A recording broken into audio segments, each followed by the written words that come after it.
राधे राधे। मेरा नाम है निकिता शर्मा और आप सभी का स्वागत है श्रीमद् भागवत गीता की इस श्रृंखला में।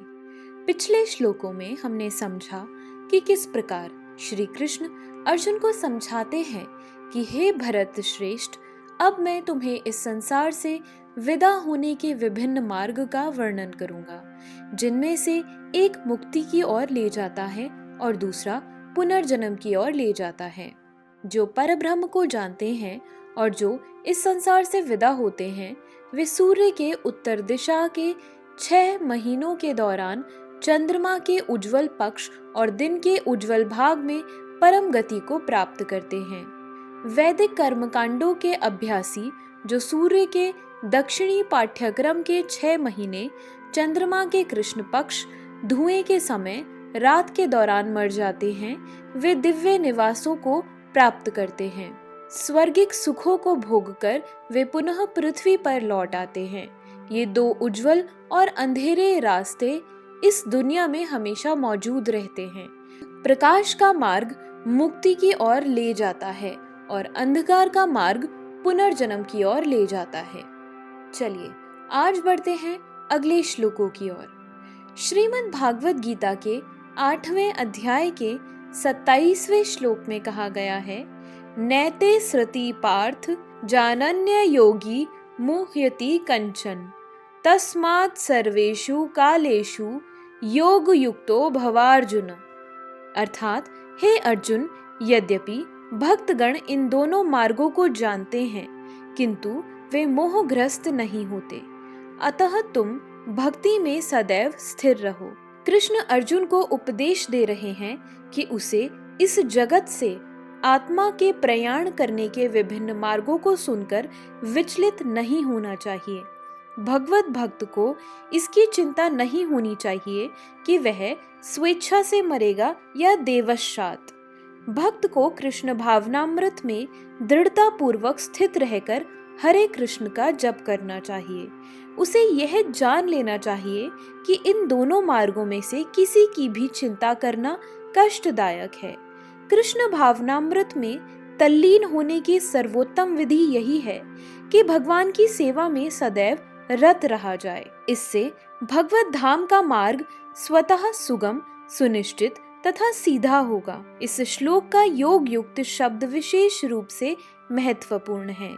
जो योग में स्थिर है वह अपनी सभी गतिविधियों में निरंतर कृष्ण भावनामृत में रत रहता है। श्री रूप गोस्वामी का उपदेश है, अनासक्तस्य विषयान यथार्हमु पयुञ्जतः। मनुष्य को सांसारिक कार्यों से अनासक्त रहकर कृष्ण भावनामृत में सब कुछ करना चाहिए। इस विधि से, जिसे युक्त वैराग्य कहते हैं, मनुष्य सिद्धि प्राप्त करता है। अतएव भक्त कभी इन वर्णनों से विचलित नहीं होता, क्योंकि वह जानता रहता है कि भक्ति के कारण भगवत धाम तक का उसका प्रयाण सुनिश्चित है। 28वें श्लोक में कहा गया है, वेदेषु यज्ञेषु तपस्सुचैव दानेषु यत् पुण्य फलम प्रदिष्टम अत्येति तत्सर्वमिदं विदित्वा योगी परम स्थानमुपेति चाद्यम।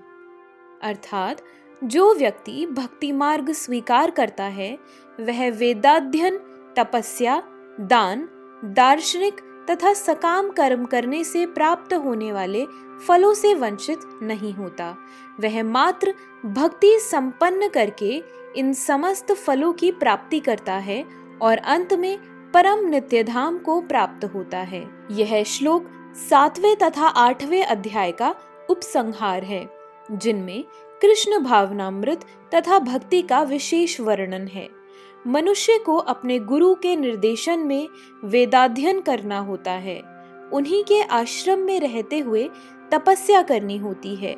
ब्रह्मचारी को गुरु के घर में एक दास की भांति रहना पड़ता है और द्वार द्वार भिक्षा मांगकर गुरु के पास लाना होता है।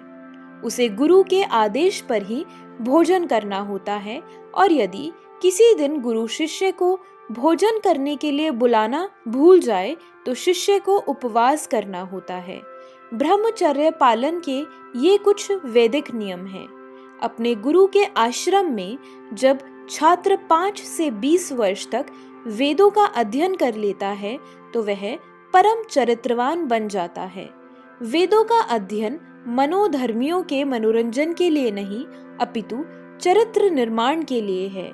इस प्रशिक्षण के बाद ब्रह्मचारी को गृहस्थ जीवन में प्रवेश करके विवाह करने की अनुमति दी जाती है।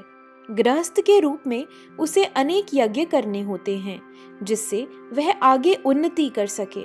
उसे देश, काल तथा पात्र के अनुसार तथा सात्विक, राजसिक तथा तामसिक दान में अंतर करते हुए दान देना होता है, जैसा कि भगवद गीता में वर्णित है।